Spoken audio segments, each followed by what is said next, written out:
this like virtual gig. Oh, it's 2021 now. Is that like 5 years? It tastes weird. Did it used to taste like that?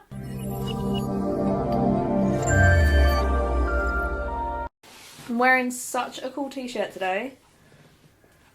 There's a television on it, but you can't see it. Why do I bother?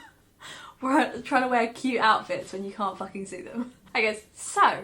Today I'm barefaced because I thought it'd be cool to go through reviewing some old favourites. So I've seen a bunch of people do this. I don't know who the first person was to do it. I've seen like Kathleen Lights do these kind of things. It's similar to kind of like a back of the drawer, but the only difference is they used to be an old favourite like 3 or 4 years ago, and I want to see why I don't gravitate towards them anymore. It can be because obviously makeup trends change. For instance, I wear a lot of more natural stuff nowadays, especially during like, you know, 3 lockdowns. And other times it is literally just because, you know, skin changes and things like that. So, pull you in so we can get into this. So I'm going to put on my face primer first. This is the e.l.f. Lock-On Face Primer. It's like glue, but I feel like it really does a good job of keeping my makeup on for a long period of time. Oh my god, this is like... I think the pump's like gunked up or something. This stuff is like glue. It's a bit of a pain in the ass to apply because it's so grippy. I kind of have to press it in a little bit. Cover FX Gripping Primer or the Milk Hydro Grip. I haven't tried either of those, but I assume it's very similar because I hear those like super gripping primers that just like grip onto your foundation. I'm going to be wearing a kind of slippy foundation today, so this is going to be interesting. I am going to be doing my eyes first, but the thing I remember about this primer is that you have to kind of put it on and then let it dry, because if you don't, I find if you don't let it dry, the foundation like can get kind of patchy in places. I'm just gonna pin my hair back. Don't mind that I need to dye my hair. Just leave me alone. So I was going to use the Urban Decay eyeshadow primer potion. This has a spoolie and it's just so easy. Just sort of stick on your eyes and just tap it out and you're good to go. I didn't think I'd finished my one, but apparently I have. I have a spare, but I just have so many eyeshadow primers open at the moment. I don't see the point of opening that one yet. So I'm just going to use my tried and true. This was a 2017 favourite and has been a favourite like every single year. And this is the eyeshadow primer I will use every single day without fail. This is the Wet n Wild Photofocus eyeshadow primer. To be clear, this is not a favourite. This is just something I've kind of wanted to retry because I haven't used it in years. The only thing I don't love about this primer is it has no tint or colour. I would love it to have a colour so that I don't see all of my lid. For eyes, I'm going to be using a couple of things. I'm using the Makeup Revolution, yeah I know this is old, Ultra Eye Contour Light and Shade Palette. This is like the fake Kat Von D shade and light palette for the eyes. I couldn't afford to pay 40 quid for an eyeshadow palette at the time. And I've been using this black, have like a halo eye. Look at that black. You do have to build it up, don't get me wrong, but it's a really, really good black. And then I also have a bunch of these Colourpop Super Shock shadows. I haven't used these in years. These are incredible. These are so much cheaper than the Stila shadow. This Running in Orbis shade looks nice. I'm surprised these aren't dried out, to be honest. My Stila one is dried out, like completely dry. So I was tempted to use that, but I found it a while ago that that was dry. Let's just set my lid a little bit. I'm gonna go in with like a bunch of these browns, I think. I went to I'm literally telling every single person I talk to about this, so if you've heard me talk about this on stream, I apologise. Yeah, I went to a virtual stream yesterday. It was for Sam Ryder. So Sam Ryder is a musician who does a lot of covers on TikTok and Instagram. Are you guys close enough? That's a little better. I love some of his like 80s covers and things like that. But he released a single a couple of months, was it about a month ago? Like, it was called Whirlwind. It was a really good song. It's not a song that I would listen to a lot. I do listen to songs like that, like more soft melody songs, but I kind of have to be in a soft melody kind of mood. I did this like virtual gig. He played Whirlwind. I genuinely thought it was going to get boring because it was this huge hall and there's a guitarist and a keyboard player. And then Sam singing in the middle, and I thought, you know, I'll probably listen to this for a little, You know, it's only half hour long, but I'm not sure if I'm going to stay for the whole thing. Especially not being there, it could get boring. What is going on with this brown? I remember these shades being more pigmented. This is old, but it shouldn't affect the pigment. Maybe I should just go in with the black and be done with it. I'm gonna figure out what I'm doing and then I'm gonna carry on with my story. I feel like this whole palette is a palette that's like great for beginners because it's not too pigmented. What are you doing? Crazy. But it was really cool because, like I said, I thought I was gonna get bored. After each song he kind of changed up the set. In the first song he was in the hall with the guitarist and the keyboard player. For the second song, which was a cover of American Girl, he was like a room like right by the side kind of thing. Also went and sat on the edge of the stage. And then for his last song, which is his new single, he was standing with his back to the stage with his band in the background to sing his new song Tiny Riot. And I swear I'm so grateful that I ended up screen recording part of that song because I have not been able to stop listening to it, and it's not out for another 5 days. It's out on the 26th of March. That is the type of song that I will just listen to on repeat because it's just so fucking good. I've like shared it to a bunch of my friends. I shared it on Instagram because I was just like, this is such a good song, people need to listen to it, people need to be aware of this guy. So this is likely probably mostly dried out, but I'm just gonna try and get enough products on here that I can get this all over the lid. Cool tones like this are my jam these days. Normally these would be saturated, like the doe foots would be really saturated, but this is so dry. And I know it's not because they're used up. Use a tiny bit of Hard to Impress. I don't know, I'm just playing with makeup today. I'm not gonna lie, I've kind of mixed those shades together, but it should be okay. So for foundation, I'm actually using a combo. I'm using the Iconic London Pigment Stick. Yes, I still have this. I love this. It blends out seamlessly. And the Wet n Wild Photofocus Liquid Foundation. And one of the best foundations to match my skin shade. I am currently wearing it at the moment. I'm gonna use these kind of in conjunction with each other. I used to love the Photofocus foundation, but it didn't last on my skin that great. And this was the first, look how much I have left, stick foundation that really did it for me. There's only a couple of like foundation sticks that I like. I've tried the Milani one, I've tried this one, Juvia's Place. Wet n Wild's one of my favourites. What are you doing? I didn't use the Iconic London Pigment Stick. Like I kind of stopped using it because I kind of fell out of love of like stick foundations. But it is good, it has nice coverage. We're like a week away from getting out of lockdown and I cannot wait. It'd be nice to see my family because especially my aunt, I only found out like probably about half an hour before I started filming this. She had her dog put to sleep.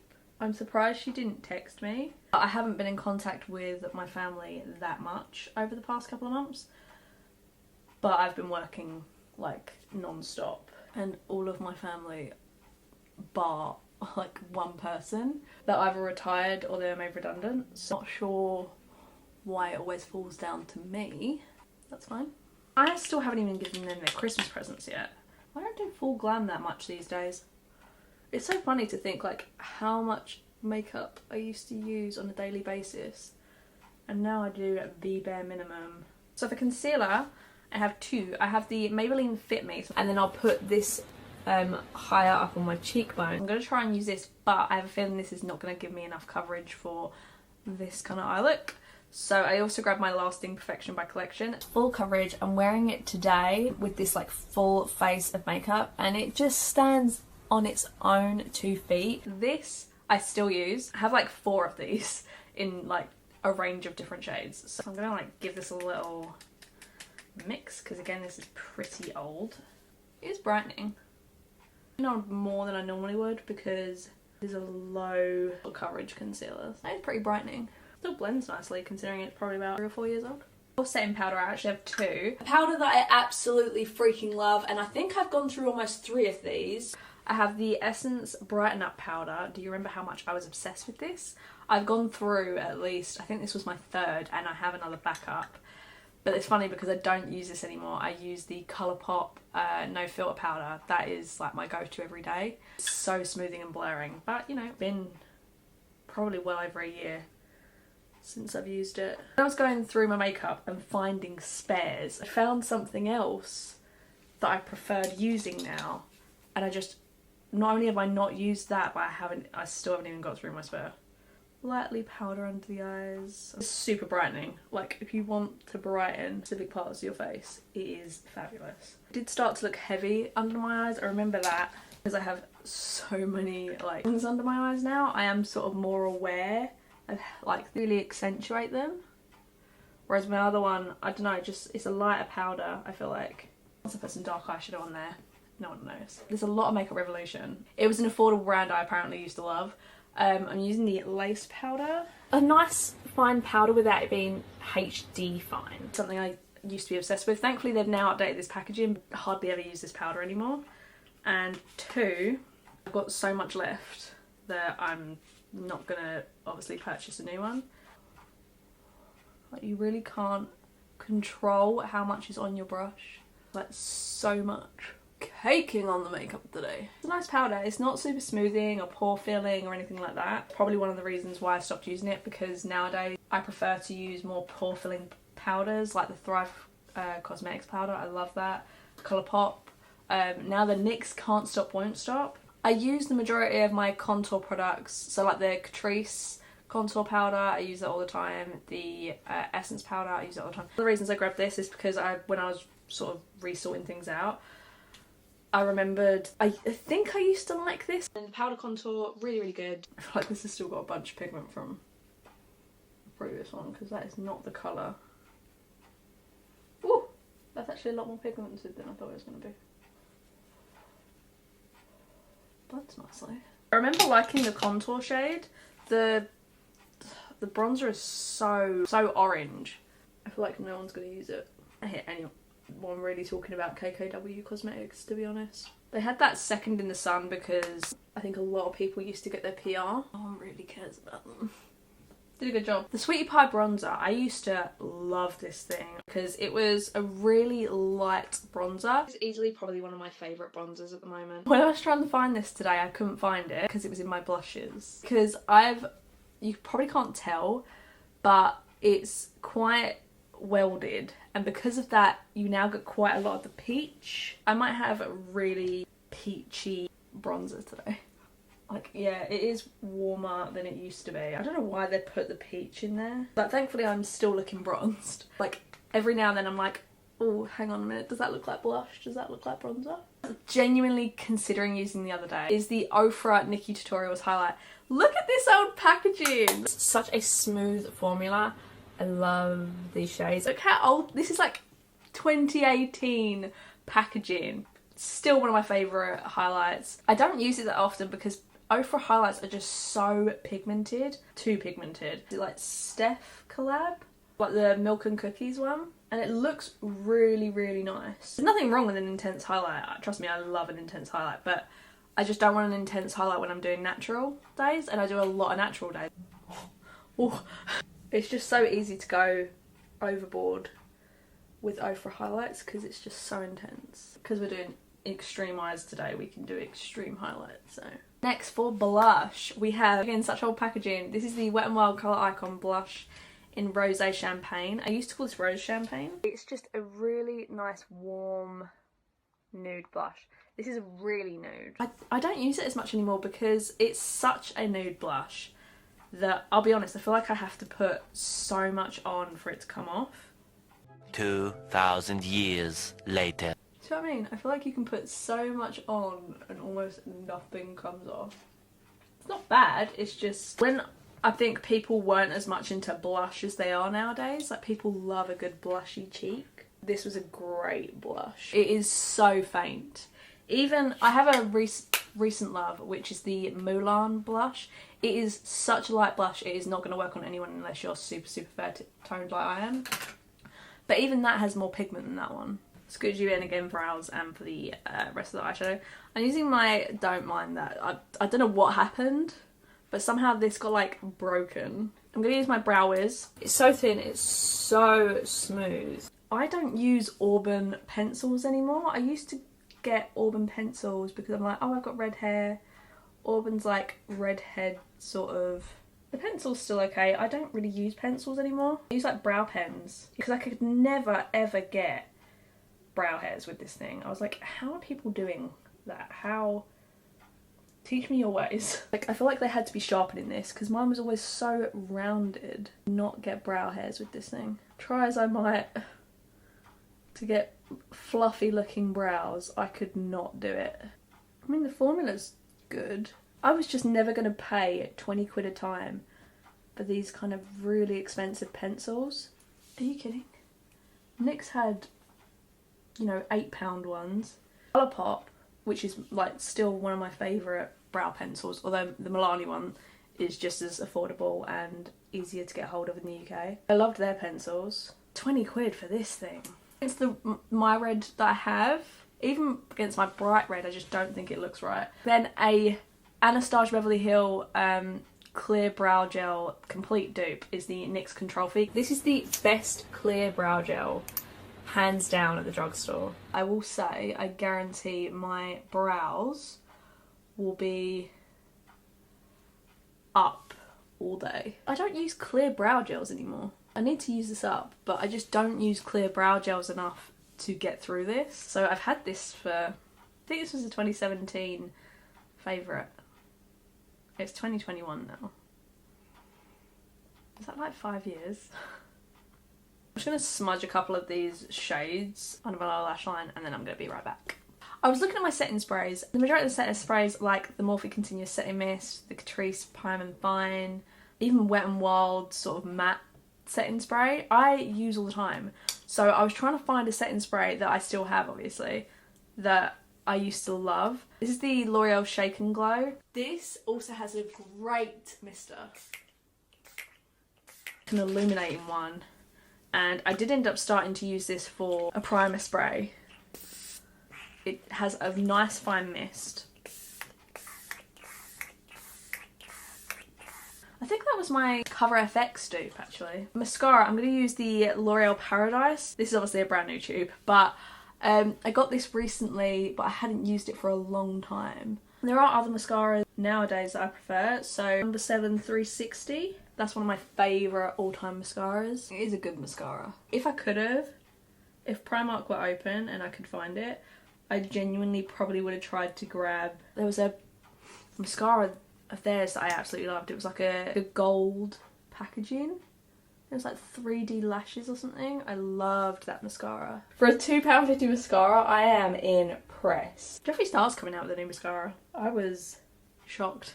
I was just like curious. I look on his website and I was like, dude, he's come out with so much stuff that is so forgettable. Like ever since his like nude palettes, no one talks about it. It's really interesting in a way. So I did look at lip liners, and E.G. McCall lip liner was probably the only one that I used to talk about. It pinky kind of shade, super nude obviously, but I've been lining my lips and filling my lips in with this all the time, but I still use that. So I'm using a liquid lip so I can kind of line with that, and I'm also going to use a lip gloss. So the Rimmel Stay Mattes. I used to be obsessed with this shade. Super long lasting. It's such a lovely warm tone colour. Yeah, Be My Baby shade. It was my warm tone dream when I was like, you know, about 4 years ago. I don't use warm tones anymore. And then the Sephora Outrageous Gloss. I might want to stick like a lip liner on and I'll put this over the top, and it's just so flattering and it makes my lips so much plumper and I love it. I'm more into gloss these days, so I might really enjoy the gloss. I still use liquid lipsticks all the time, just not warm tones. It tastes weird. Did it used to taste like that? It's got like a perfumey taste. It's dry already. I don't want to ingest any of this liquid lipstick. The little taste I got, it just tasted really perfumey. I can't remember if it used to taste like that. And I'm not going to buy a new one because, one, I have tons of lipsticks, and two, I don't use shades like this.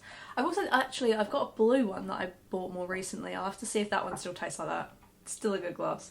I love this shade. That is the finished look. Oh, I forgot how tingly.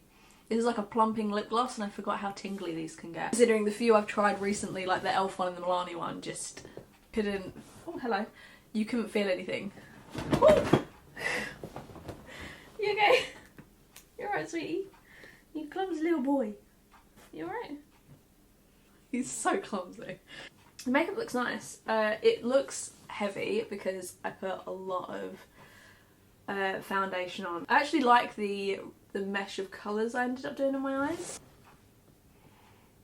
Actually, my brows look super fluffy. I still prefer a tinted brow gel, but it does look good. I just think that a brown lip would look so much better. When buying the Steph Milk and Cookies collab, I actually got another brown lipstick, so I'll probably swap it for that in a second. If you enjoyed the video, please give it a like and subscribe if you like it. I'd really, really appreciate it. If you have any challenges that you want me to do, because I love doing these kind of like more chit chat sort of videos, let me know in a comment below, and I hope to see you all in the next video. Bye!